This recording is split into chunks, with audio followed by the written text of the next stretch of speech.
Give me your full name. Jonathan Anthony Avery Dwyer.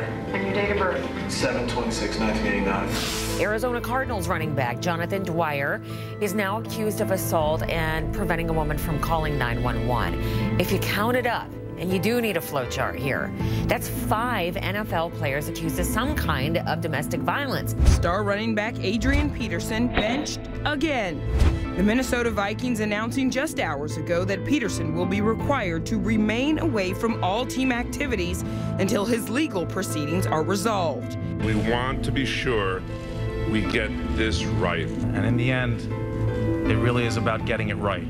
Our focus right now today is to get this right. Sunday, Carolina Panthers defensive end Greg Hardy, who was found guilty in July by a judge of beating up and threatening to kill his girlfriend. He's now appealing that ruling. Thursday, Greg's decided to take a voluntary leave with pay until his legal proceedings are resolved. In the Ray Rice situation specifically, Rice was suspended 2 games. Then this video comes out of the elevator incidents, and then they suspend him indefinitely. And the PA is saying, wait a minute, you had all of that information. There was a police report saying that he struck her unconscious. So obviously, the NFL, some will say, has a long history of ignoring domestic violence. Well, with 6 players under the microscope accused of beating somebody that they supposedly love, this is a problem that the NFL can't ignore any longer.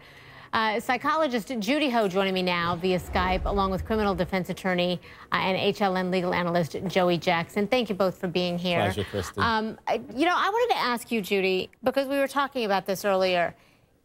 Football, obviously a very aggressive sport. Do you think that there is an issue with having to be one kind of person, you know, this aggressive, tough, big guy on the field, and then having to turn that off when you go home? Is the ability there to do so? Yes, Christi, there's absolutely that correlation that you just spoke of, which is that the NFL is looking for players with certain personality characteristics and trends, like aggressiveness, like being dominant, but at the same time, they're expecting them to behave without a lot of coping skills and policies set into place about how they might do that. So there's some really disturbing statistics here. Since 2000, there's been over 90 domestic violence arrests, and that's the NFL's worst category of arrest. In fact, it accounts for 48% of all of the violent crime arrests among NFL players. And this is a really startling statistic because most of the people in the NFL are in that top 1% income level. And so most of the times when you get to that income level, you see a huge decrease in domestic violence and child abuse. So here's the problem. If the NFL is capable of reducing any harm that players are causing, either through harsher suspensions or other policies targeting their behavior, they have a moral duty and maybe a legal duty to do so. But the problem is they're using that psychological data that they're collecting even before they enter the draft, and they're looking for those characteristics that will make somebody a great player on the field, but maybe not so much a great person at home. And you have to wonder if that's going to start changing, Joey. Let me ask you something. I want to get to Brian Barry boils this down on Twitter. I want to, give our viewers a voice here and hear some of what they're saying. He said, it took Ray Rice's video to make the NFL care about domestic violence. It took that video for a lot of y'all to care, too. So is that video, do you think, the reason that we're here? You know, certainly it sheds a light upon it. And, Christi, I know this is something intensely personal to you and that you've dealt with it in just tremendous fashion, and I respect and so appreciate your bravery, and I think it serves for so many to to come forward and to speak out about it.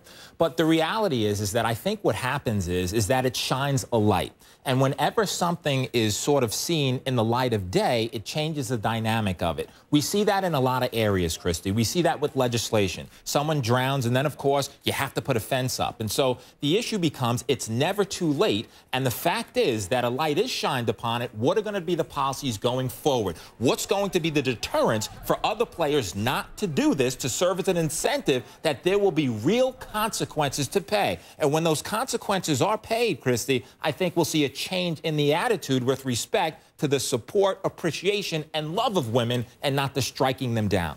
Okay, I want to get to Ephraim, who tweeted, I hope the current charges on these NFL players gives women who have also suffered from abuse yet haven't spoken up the courage to speak.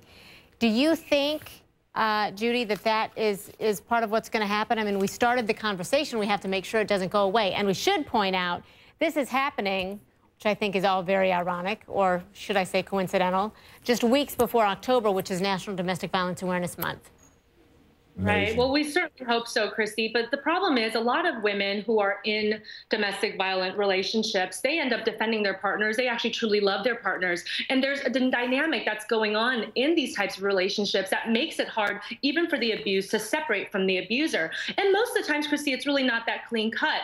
Both people are violently abusing each other. It's not just one person being the abuser, and so that's a complicating factor too. Right, and we should point out, this happens to men. This isn't just happening to women. Women aren't the only victims. Men are victims too. But obviously so much more to talk about, and we'll get to that in a bit. But thank you both so much. We appreciate it.